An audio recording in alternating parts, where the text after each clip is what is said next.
मेरे सभी किसान भाइयों को नमस्कार। मेरा नाम है नितेश जैन और आप सबका स्वागत करता हूं मैं अनाज के इस ऑफिशियल यूट्यूब चैनल पे। दोस्तों, आज के इस वीडियो में हम आपको जानकारी देंगे नींबू के पौधे के बारे में, संपूर्ण जानकारी।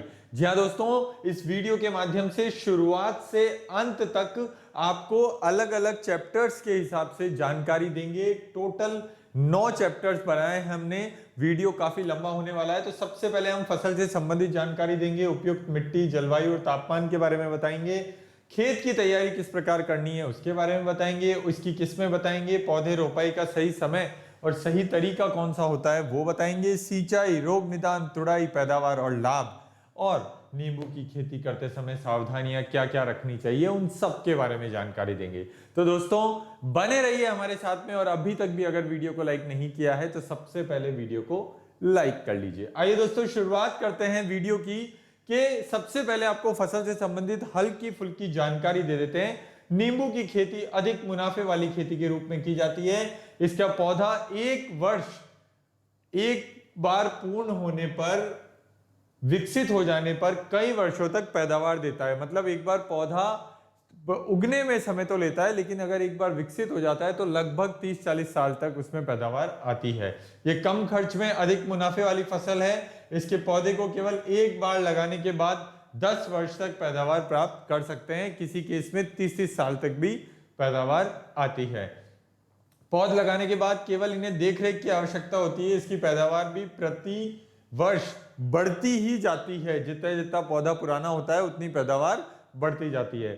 भारत दुनिया का सबसे अधिक नींबू उत्पादन वाला देश है। नींबू का इस्तेमाल सबसे अधिक खाने में किया जाता है। खाने के अलावा इसे अचार बनाने के लिए भी उपयोग में लाते हैं। वर्तमान समय में नींबू एक बहुत ही उपयोगी फल हो गया है, जिसके कई कॉस्मेटिक कंपनियां और फार्मास्यूटिकल कंपनियां द्वारा उपयोग में लाया जाता है। आपको पता ही है दोस्तों, नींबू सबसे बड़ा विटामिन सी का स्रोत होता है। इसका पौधा झाड़ी नुमा होता है, जिसमें शाखाएं भी कम पाई जाती है। इसकी शाखाओं में छोटे छोटे कांटे लगे होते हैं, जैसे गुलाब के पौधे में कांटे होते हैं उसी प्रकार के। नींबू के पौधों में निकलने वाले फूलों का रंग सफेद होता है, किंतु पूर्ण विकसित हो जाने पर इसके फूल पीले रंग के हो जाते हैं। नींबू का स्वाद खट्टा होता है, ये सभी जानते हैं, जिसमें विटामिन ए, बी और सी की मात्रा अधिक पाई जाती है। विटामिन सी सबसे ज्यादा अधिक होता है। बाजारों में नींबू की बहुत अधिक और पूर्ण वर्ष मांग रहती है, जिससे किसान भाई नींबू की खेती को कम खर्च में अच्छी कमाई में कर सकते हैं। सीजन टू सीजन वेरी करता है दोस्तों। गर्मियों के समय नींबू और ज्यादा महंगा बिकता है, बारिश के समय और महंगा बिकता है। तो उसी प्रकार अगर नींबू हम औसतन 100 रुपए किलो भी मान के चलें तो भी बहुत अच्छा बाजार भाव हमें मिल जाता है। नींबू की खेती के लिए बलुई दोमट मिट्टी की आवश्यकता होती है दोस्तों। इसके अतिरिक्त लैटराइट और अम्लीय क्षारीय मिट्टी में भी इसकी फसल आसानी से की जा सकती है। नींबू की फसल पूरे भारत में किसी भी जलवायु में की जा सकती है। उपोष्ण कटिबंधीय और अर्ध शुष्क जलवायु वाले क्षेत्रों में नींबू का उत्पादन अधिक मात्रा में होता है। मतलब पथरीली जमीन या पहाड़ी जमीन पे कम होता है। जो समतल उत्तर भारत के जो एरिया है वहां पर ज्यादा होता है, जहां पर टेम्परेचर भी अच्छा होता है। भारत के हरियाणा, मध्य प्रदेश, बिहार, राजस्थान, पंजाब और उत्तर प्रदेश राज्यों के अनेक हिस्सों में नींबू की खेती अधिक मात्रा में की जाती है। ऐसे क्षेत्र जहां पर अधिक समय तक ठंड रहती है वहां नींबू की खेती नहीं करनी चाहिए। जैसे मैंने बताया आपको, सर्दियों के मौसम में भी नींबू की खेती उत्तर भारत में भी नहीं हो पाती है। खेत की तैयारी किस प्रकार करनी है दोस्तों? नींबू के पौधा पूर्ण रूप से तैयार हो जाने पर कई वर्षों तक पैदावार देता है। इसके लिए सबसे पहले खेत की अच्छी तरह से मिट्टी पलटने वाले हैलो से गहरी जुताई कर देनी चाहिए। इसके खेत में मौजूद पुरानी फसल के अवशेष पूरी तरह से नष्ट हो जाते हैं। इसके बाद खेत में पुरानी गोबर की खाद को डालकर उसकी रोटावेटर से जुताई कर मिट्टी में अच्छे से मिला देना चाहिए। खाद को मिट्टी में मिलाने के बाद खेत में पाटा लगाकर भूमि को समतल कर देना चाहिए। इसके बाद खेत में पौधों की रोपाई के लिए गड्ढों को तैयार कर लेना चाहिए। उन्नत किस्में दोस्तों फटाफट से बता देता हूं। कागजी नींबू, इस किस्म के नींबू भारत को अधिक मात्रा में उगाया जाता है। कागजी नींबू से 52% रस की मात्रा प्राप्त होती है। उसके बाद है प्रमालिनी नींबू। इसमें नींबू की तुलना में 30% अधिक उत्पादन प्राप्त होता है। दूसरे नींबू, और ये इसका जो पौधा आता है वो गुच्छे नुमा में तैयार होता है। इसके एक नींबू से 57% का रस प्राप्त हो जाता है। विक्रम किस्म का नींबू। विक्रम किस्म में दोस्तों क्या होता है, इसके एक गुच्छे से 7 से 10 नींबू प्राप्त हो जाते हैं। इस किस्म के पौधे पर पूरे वर्ष ही नींबू देखने को मिल जाते हैं। पंजाब में इसे पंजाबी बारहमासी के नाम से भी जाना जाता है। इसके अलावा नींबू की चक्रधर, PKM1, साई शरबती ऐसी किस्में हैं जिन्हें अधिक रस और पैदावार के लिए उगाया जाता है। पौधे के रोपाई का सही समय और तरीका। नींबू के पौधों की रोपाई पौधे के रूप में की जाती है। इसके लिए नींबू के पौधों को नर्सरी से खरीद लेना चाहिए। खरीदे गए पौधे 1 महीने पुराने और बिल्कुल स्वस्थ होने चाहिए। पौधों की रोपाई के लिए जून और अगस्त का महीना उचित माना जाता है। बारिश के मौसम में इसके पौधे अच्छे से विकास करते हैं।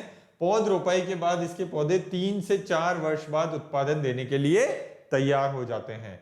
नींबू के पौधों को लगाने के लिए खेत में तैयार किए गए गड्ढों के मध्य 10 फीट की दूरी रखी जाती है, जिसमें गड्ढों का आकार 70 से 80 सेंटीमीटर चौड़ा और 60 सेंटीमीटर गहरा होता है। 1 हेक्टेयर के खेत में तकरीबन 600 पौधों को लगाया जा सकता है। नींबू के पौधों की अगर हम सिंचाई की बात करें तो नींबू के पौधों को अधिक सिंचाई की आवश्यकता नहीं होती है, कम पानी में भी ये हो जाते हैं। क्योंकि नींबू के पौधों की रोपाई बारिश के मौसम में की जाती है, इसलिए उन्हें इस दौरान अधिक सिंचाई की जरूरत नहीं होती है। इसके पौधों की सिंचाई नियमित अंतराल में ही करनी है। सर्दियों के मौसम में इसके पौधों को 10 से 15 दिन के अंतराल में सिर्फ एक बार ही पानी देना है। रोग निदान की बात करें दोस्तों तो रस चूसने वाले कीट, इसके लिए आपको डालना है मोनोक्रोटोफॉस की उचित मात्रा का छिड़काव करना है, और आप चाहें तो इमिडाक्लोरोपिड का भी कर सकते हैं 17.8% SL वाला। काले धब्बे के लिए आपको आरंभ में पानी से साफ कर इसे रोग को बढ़ने को रोक सकते हैं, और यदि इस रोग का प्रभाव अधिक बढ़ जाता है तो नींबू पर सलेटी रंग की परत दिखाई देने लगती है। इस रोग से बचाव के लिए पौधों पर सफेद तेल और कपलर का घोल बनाकर छिड़काव किया जाता है। जिंक और आयरन की कमी ये एक बहुत बड़ी बीमारी होती है नींबू के पौधों में। तो नींबू के पौधों में आयरन की कमी होने पर पौधों की पत्तियां पीले रंग की दिखाई देने लगती है, जिसके कुछ समय बाद ही पत्तियां सूखकर गिर जाती है और पौधा भी धीरे धीरे सूखने लगता है। नींबू के पौधों में इस किस्म को रोग न देखने को मिले, इसके लिए पौधों को देशी खाद देना चाहिए। इसके अतिरिक्त 10 लीटर पानी में 2 चम्मच जिंक की मात्रा को घोलकर पौधे को दे देना है आपको। तुड़ाई, पैदावार और लाभ की बात करें दोस्तों तो नींबू के पौधों पर फूल आने के 3 से 4 माह पश्चात फल आने लगते हैं। इसके बाद पौधे पर लगे हुए नींबू को अलग कर लिया जाता है। नींबू की पैदावार गुच्छे के रूप में होती है, जिस वजह से इसके फल अलग अलग समय पर तुड़ाई के लिए तैयार होते हैं। तोड़े गए नींबुओं को अच्छे से साफ कर क्लोरीनेटेड की 2.5 ग्राम 2.5 ग्राम की मात्रा 1 लीटर पानी में डालकर घोल बना ले। इसके बाद इस घोल से नींबुओं की सफाई करनी है आपको। तुड़ाई, पैदावार और लाभ के बारे में बताएं तो इसके बाद नींबू की किसी छायादार जगह पर सुखा लिया जाता है। नींबू का पूर्ण विकसित पौधा 1 वर्ष में तकरीबन 40 किलो की पैदावार देता है। 1 हेक्टेयर के खेत में तकरीबन 600 पौधों को लगाया जा सकता है, जिस हिसाब से किसान भाई 1 वर्ष की पैदावार से 3 लाख तक की कमाई आसानी से कर सकते हैं। ये सारी जानकारियों के बाद में अब बात कर लेते हैं दोस्तों सावधानी की। सावधानी रखना बेहद बेहद बेहद जरूरी है। बच्चों को खाद, बीज, दवाई की दौड़ से पूछ रखना है, दूर से दूर रखना है, और लिक्विड दवाई अगर है तो उसको अच्छे ढंग से हिलाने के बाद ही इस्तेमाल करना है। जब भी आप दवाई का स्प्रे करें तो हाथ के दस्ताने, मुंह पे मास्क हमेशा लगाकर जाएं, और दोस्तों जितना हो सके दवाई छिड़काव करते समय कुछ खाना पीना नहीं है, और भूखे पेट कभी भी खेत में दवाई का स्प्रे करने नहीं आना है। और बेहतर परिणामों के लिए हमेशा दोस्तों फ्लैट फैन नोजल और नैपसैक स्प्रे पंप का ही इस्तेमाल करना है। जितना हो सके दोस्तों डिब्बों, पैकेट को पूरा इस्तेमाल करने के बाद में जो खाली डिब्बे, पैकेट, कट्टे, टिन की बोतल, प्लास्टिक की बोतल बचती है, इसको तोड़ मोड़ के आबादी से दूर जमीन में गाड़ देना है खेत में ही। और अगर आप चाहें तो इसको रिसाइकल के लिए भी कबाड़ी वाले को बेच सकते हैं साफ करके, लेकिन इसको अन्य उपयोग में आपको नहीं लेना है। और दोस्तों हवा से विपरीत दिशा में कभी भी आपको स्प्रे नहीं करना है।